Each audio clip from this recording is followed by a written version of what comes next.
Tiana Daniels got a good start, but this is where Richardson winds up and eases back. And then, in just 9 days, it was all gone. She was the most electric sprinter the world had seen in years. Orange hair, unstoppable speed, a personality bigger than any stadium she ran in. She was supposed to be America's golden girl at the Tokyo Olympics. But here's the part nobody talks about. What happened after the ban is one of the greatest comeback stories in the history of track and field.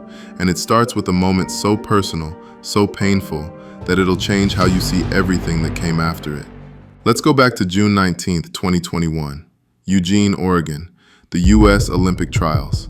The whole country is watching. Sha'Carri Richardson steps onto that track. 21 years old, orange hair blazing, and she does something nobody expected. She doesn't just win the 100 meters, she dominates. Women's 100 is underway. Javier Oliver, a fantastic start. She's putting the pressure on Richardson. Here comes Sha'Carri. Richardson's going to Tokyo. Crossing the line in 10.86 seconds, becoming the youngest woman to win the event at trials since 1980. Overnight, she gains almost 1 million Instagram followers. She's on every TV screen in America. She's the face of the Olympics before the Olympics even starts. But right after that race, in the middle of a live interview, a reporter told her that her biological mother had died. Think about that for a second.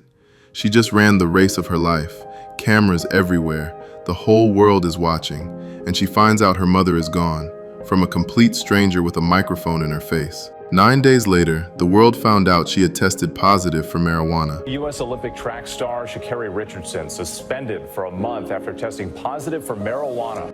She didn't hide. She didn't make excuses. She went on live TV and said, "Not making an excuse or looking for any empathy in my case." Sha'Carri says she was in a state of emotional panic when she smoked pot because she had just learned from a reporter that her biological mother had died. Last week, finding out my biological mother passed away and still choosing to pursue my dreams. You okay to say this? See you in Tokyo? The U.S. Anti-Doping Agency gave her a 1-month ban, and because her trials result was wiped from the books, her Olympic dream, the one she'd worked her entire life for, was gone. Just like that. The world exploded. Politicians, athletes, fans, everyone had an opinion. Some said the rule was outdated and unfair, especially since marijuana is legal in Oregon where she competed. Others said, rules are rules. President Biden even weighed in. But through all of it, Sha'Carri had to sit at home and watch the Tokyo Olympics without her. And it got worse before it got better.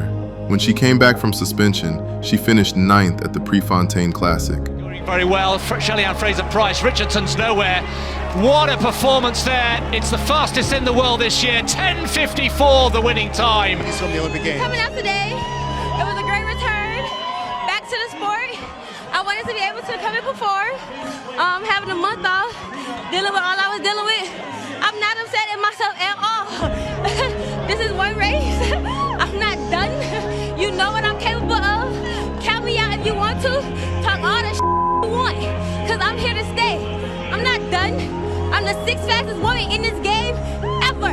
And can't nobody ever take that from me. In 2022, she didn't even make the World Championship team. The girl who was going to be America's next sprint superstar had completely fallen off. But here's what most people missed while they were counting her out. Sha'Carri was rebuilding herself, quietly. She did a live chat on social media where she bared her soul, talking about finding your true self and not letting outside noise define you. She locked in with her coach, Dennis Mitchell. She stopped competing with the noise and started competing with herself. And in 2023, something shifted.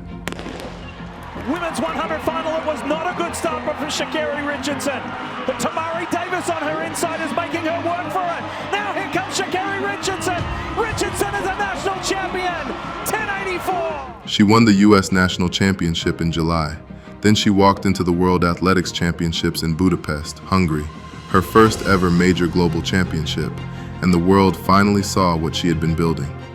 She was in lane 9, the worst lane on the track. The field had 38 combined Olympic and World Championship medals between them. Shericka Jackson, the 2nd fastest 200-meter runner in history, was the favorite. Shelley-Ann Fraser-Price, one of the greatest sprinters of all time, was right there too. Nobody gave Sha'Carri a real shot, and then the gun went off. Women's 100 world final. The Jamaicans get out well. It's Sha'Carri Jackson, Shelly-Ann Fraser-Pryce, Talou. Here comes Sha'Carri Richardson. Sha'Carri's done it. A brand new championship record, beating Sha'Carri Jackson, beating Shelly-Ann Fraser-Pryce. She blew a kiss to the sky, looked at the scoreboard like she couldn't believe it was real, and then she said words that the whole track world would be repeating for months. Finally, right before your race started, I checked your Instagram. You have 3.3 million followers. 3.3. What massive message do you want to send to the people who follow you all the way from South Dallas to across America and across the world? But no, seriously, the message I want to just send to everybody, I've been saying it all season. I'm not back, I'm better. Sha'Carri, congratulations. You are the world champion. Thank you.